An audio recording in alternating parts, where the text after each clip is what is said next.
पाकिस्तान ਦੇ ਵਿਚਕਾਰ staff level ਮੁਆਹਿਦਾ ਤੈਅ ਪਾ ਗਿਆ। पाकिस्तान ਨੂੰ तौसी फंड सहूलत के तहत $1 अरब मिलणगे। IMF एलामिया के मुताबिक RSF के तहत पाकिस्तान ਨੂੰ $21 करोड़ की किस्त ताईं रसाई हासिल होगी। पाकिस्तान की मईशत बेहतरी वाल गामजन है, महंगाई काबू विच है, टैक्स निज़ाम बेहतरी लई इस्लाहात जारी ने। हुकूमत पाकिस्तान माली खसारा घट करन लई पुरअज़म है। ईरान कोल एटम बम हुंदा ते इह मशरक़े वुस्ता विच इस्तेमाल कर चुकिया हुंदा। मैं इसराइल ते मशरक़े वुस्ता नूं ईरान तो बचा लिया। ईरानी न्यूक्लियर मुआहिदा खत्म न करदा ते अज उन्हां कोल एटम बम हुंदा। ईरानी जोहरी ब्लैकमेलिंग कई सालों तो जारी सी। अमरीकी सदर डोनाल्ड ट्रंप दा तकरीबन खिताब आखिया, नवे ईरानी सुप्रीम लीडर बारे कुछ पता नहीं लग रहा। मैं जिवें जंगा रुकवाइयां, रूसी सदर भी हैरान हो गए।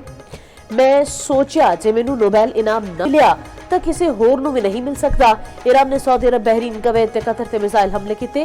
असीं अपने इत्तेहादी मुल्कां दे तहफ्फुज़ लई तारीखी कदम चुकिया। ईरानी रजीम दे खतरे नूं खत्म करने नेटो ने साडी मदद नहीं की। असीं इह गल नहीं भुल्लांगे।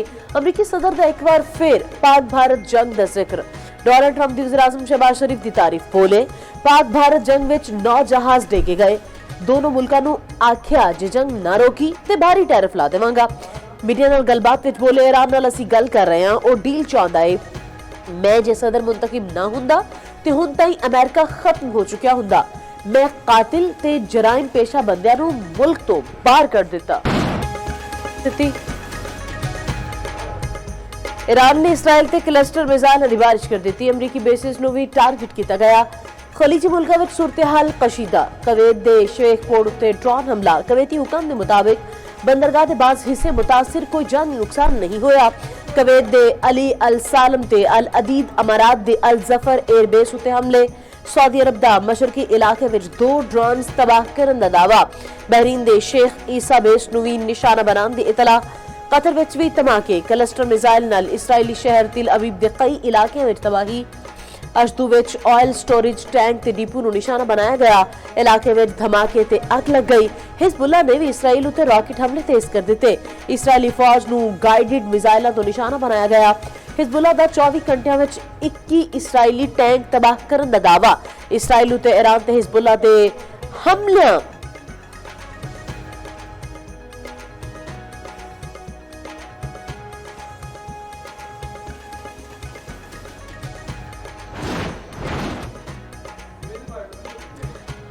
मिसाइलां ते पाकिस्तान, जर्मनी सने दूसरे मुल्कां दे अवाम दा शुक्रिया।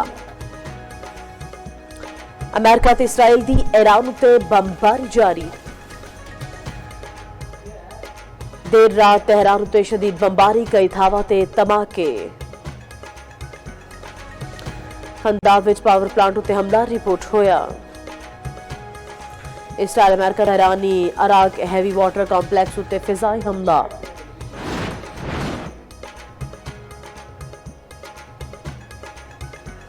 ईरान दे बंदर अब्बास और ईरान अमेरिका जंग विच मुज़ाकराती अमल। पाकिस्तान दुनिया दियां निगाहां दा मरकज़। इस्लामाबाद विच 30 मार्च नूं अहम सफारती इजलास होवेगा। मिस्र, सऊदी अरब, तुर्किया ते पाकिस्तान दे वज़राए खारजा इकट्ठे होणगे। ज़राए दे मुताबिक नायब वज़ीर आज़म ते वज़ीर खारजा इसहाक डार इजलास की सदारत करनगे। इलाकाई ते आलमी मामले उत्ते अहम मुशावरत होवेगी। तुर्क वज़ीर खारजा हाकान फिदान ने भी पाकिस्तान आंदी तस्दीक कर दी। क्या जंग के हवाले नाल टेलीफोन डिप्लोमेसी जारी है। तुर्की ईरान ने हमसाया मुल्कां विच वधदी बदइतमादी रोकण लई कम करिया है। इसराइल मुस्लिम मुल्कां नूं लंबी जंग विच फंसाना चाहुंदा है। जर्मन वज़ीर खारजा का कहना है कि अमेरिका ईरान विचकार बिलावास्ता राबते हो चुके ने। दोनों मुल्क बराह रास्त चलदे हफ्ते विच ईरानी हुकाम नाल मुलाकातां दी उम्मीद है। 15 निकाती तजावीज़ उत्ते ईरान तो जवाब दी भी उम्मीद। पाकिस्तान की वजह नाल उम्दा ते मस्बत पैगामात दा तबादला होया। अमरीकी नुमाइंदा खसूसी स्टीव विटकॉफ ने बतौर सालिस पाकिस्तान दे अहम किरदार ते मोहर ला दी। अमरीकी वज़ीर खारजा मार्को रूबियो कहते हैं अमरीका मुंतसिर है। मुज़ाकरात विच ईरान दी नुमाइंदगी कौन करेगा? ईरान विच ज़मीनी फौजी लाए बगैर मकासद हासिल कर सकने हैं। जंग होर 2 तो 4 हफ्तियां तक जारी रह सकती है।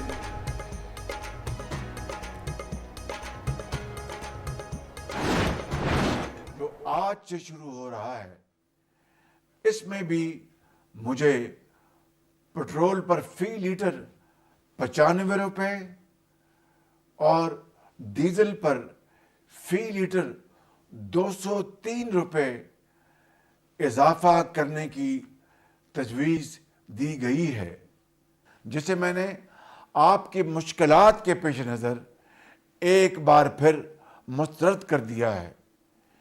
और ये बोझ वफाकी हुकूमत ने एक मरतबा फिर खुद उठाने का फैसला किया है और इसका हुज्म 56 अरब रुपए बनता है। यानी इस हफ्ते में मज़ीद 56 अरब रुपए का इजाफी बोझ वफाकी हुकूमत खुद बर्दाश्त करेगी और आपको ये बोझ नहीं उठाना। पेट्रोल ते 95 ते डीजल ते 203 रुपए वाधे दी तजवीज़ मुस्तरद। वज़ीर आज़म दा पेट्रोल ते डीजल दी कीमतां बरकरार रखने का ऐलान। नोटिफिकेशन जारी। हाई स्पीड डीजल की कीमत 335 रुपए 86 पैसे फी लीटर बरकरार। पेट्रोल की फी लीटर कीमत 321 रुपए 17 पैसे बरकरार। हुकूमत ने इस हफ्ते होर 56 अरब रुपए का भार चुकन का फैसला किया है। शहबाज शरीफ ने कौम को खिताब विच आखिया, आलमी कीमतां के मुताबिक पेट्रोल फी लीटर 544 रुपए होना चाहिए सी, जिहड़ा हुकूमत 322 रुपए विच दे रही है। डीजल की फी लीटर कीमत 790 रुपए होनी चाहिए सी, जिहड़ा हुकूमत 335 रुपए विच दे रही है। हुकूमत जामे मनसूबाबंदी बना रही है, अवाम नूं ताउन करना पवेगा। फील्ड मार्शल सैयद आसिम मुनीर दी कलीदी किरदार अदा करने ने। दूजे पासे हवाई जहाज़ां दी ईंधन जेट फ्यूल की कीमत विच होर वाधा। ज़रा के मुताबिक जेट फ्यूल की कीमत विच 83 रुपए फी लीटर वाधा। नवी कीमत 471 रुपए फी लीटर तई जा पड़ी। इसराइल नूं अहम तंजीमात उत्ते हमले की भारी कीमत चुकानी पैगी।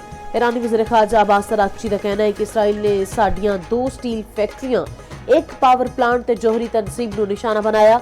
इसराइल ने कार्रवाई अमेरिका नाल मिल के करन दा दावा कीता। हमला ट्रंप की सफारतकारी लई तौसीशुदा आखिरी तारीख के खिलाफ है। जदों ताईं जरूरी होया ईरान अपना दिफा करेगा। मिनाब विच स्कूल उत्ते हमला किसी गलती का नतीजा नहीं, यह बेकायदा मनसूबाबंदी नाल कीता गया।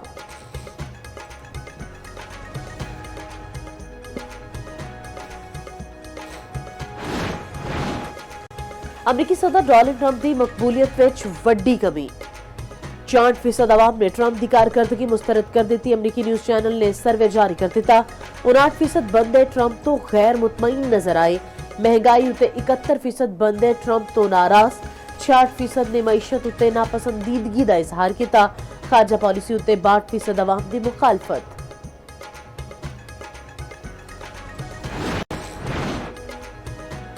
कराची विच तेज हवावां चल पईयां। अज मींह पैण दा इम्कान। कोटा सने बलोचिस्तान विच बारिश ते ओलिया ने तबाही मचा दी। 2 पहाड़ियां विच बलोचिस्तान विच तूफानी बारिशां नाल हादसा, 2 अफराद जां बहक, 2 जख्मी। बारिश ते यालाबारी नाल बागात, खड़ियां फसलां नूं नुकसान, खंबे ते सोलर प्लेटां तबाह हो गईयां। गुज़िश्ता रोज चमन, किला अब्दुल्ला, पशीन, गलात, नोशकी ते खारान विच तूफानी बारिश हुई। अज ते कल बलोचिस्तान दे मुख्तलिफ जिलों विच तेज हवावां नाल होर बारिशां दा इम्कान है। सोशल मीडिया उत्ते मुतनाज़े एक्स पैगाम जारी करन ते पाकिस्तान क्रिकेट बोर्ड की नसीम शाह के खिलाफ कार्रवाई। सेंट्रल कॉन्ट्रैक्ट मुआहदे की खिलाफ वर्जी उत्ते शोकास नोटिस जारी। मुतनाज़े एक्स पैगाम उत्ते वजाहत तलब।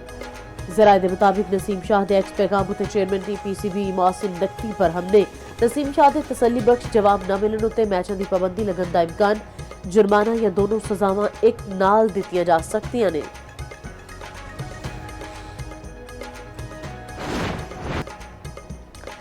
GSP प्लस स्टेटस खत्म कराने की कोशिश, माशी तखरीबकारी करार। वज़ीर इत्तलात अता तारड़ कहते हैं PTI आरिफ अजीका नाल मिल के मुल्क के खिलाफ साजिशां विच मसरूफ है। अज़मा बुखारी का आखना है कि पाकिस्तान उत्ते पाबंदी लवान लई मुल्क दुश्मनां नाल प्रोग्राम रखिया है।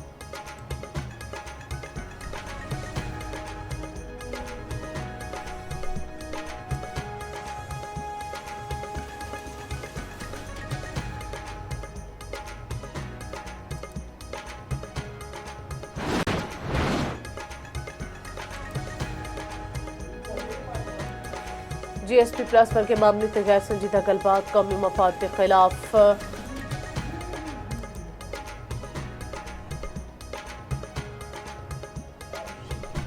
ਮਾਰਕਾਟ ਦੇ ਬਾਅਦ ਮਾਰਕੀਟ ਜਮਹੂਰੀਅਤ ਦੀ ਜਿੱਤਾਂਗੇ। ਸਲਮਾਨ ਅਕਰਮ ਰਾਜਾ ਨੇ ਆਖਿਆ ਕਾਸਿਮ ਖਾਨ ਦੀ ਤਕਰੀਰ ਨਾਲ ਪਾਕਿਸਤਾਨ ਦੀ ਮੁਹੱਬਤ ਸਾਬਤ ਹੋ ਰਹੀ ਹੈ। ਕੋਈ ਇਸਦੀ ਗੱਲ ਨਹੀਂ ਜੋ ਪਾਕਿਸਤਾਨ ਦੇ ਖਿਲਾਫ ਹੋਵੇ। ਫਤह ਹਮੇਸ਼ਾ ਹੱਕ ਤੇ ਇਨਸਾਫ ਦੀ ਹੁੰਦੀ ਹੈ। ਵਜ਼ੀਰ ਆਲਾ KP सोहेल अफरीदी बोले सूबे ਦੇ 4.5 ਕਰੋੜ ਅਫਰਾਦ ਦਾ ਮੁੰਤਖਬ ਵਜ਼ੀਰ ਆਲਾ ਵਾਂ। ਲੀਡਰ ਦੇ ਨਾਲ ਮੁਲਾਕਾਤ ਨਹੀਂ ਕਰਾਈ ਜਾ ਰਹੀ। ਅਸੀਂ ਹਰ ਕਾਨੂੰਨੀ ਰਸਤਾ ਅਪਣਾਵਾਂਗੇ। ਦੁਨੀਆ ਭਰ ਵਿੱਚ ਅੱਜ ਅਰਥ ਆਵਰ ਮਨਾਇਆ ਜਾਏਗਾ। ਵਿਫਾਕੀ ਹੁਕੂਮਤ ਦੀ ਅੱਜ ਰਾਤ 8:30 ਤੋਂ 9:30 ਵਜੇ ਤੱਕ ਲਾਈਟਾਂ ਬੰਦ ਕਰਨ ਦੀ ਹਿਦਾਇਤ। ਵਜ਼ੀਰ ਆਲਾ ਮਰੀਮ ਨਵਾਜ਼ ਦਾ ਪੰਜਾਬ ਵਿੱਚ ਅਰਥ ਆਰ ਮਨਾਉਣ ਦਾ ਐਲਾਨ। ਆਵਾਮ ਤੋਂ ਅਰਥ ਆਰ ਮਨਾਉਣ ਦੀ ਅਪੀਲ।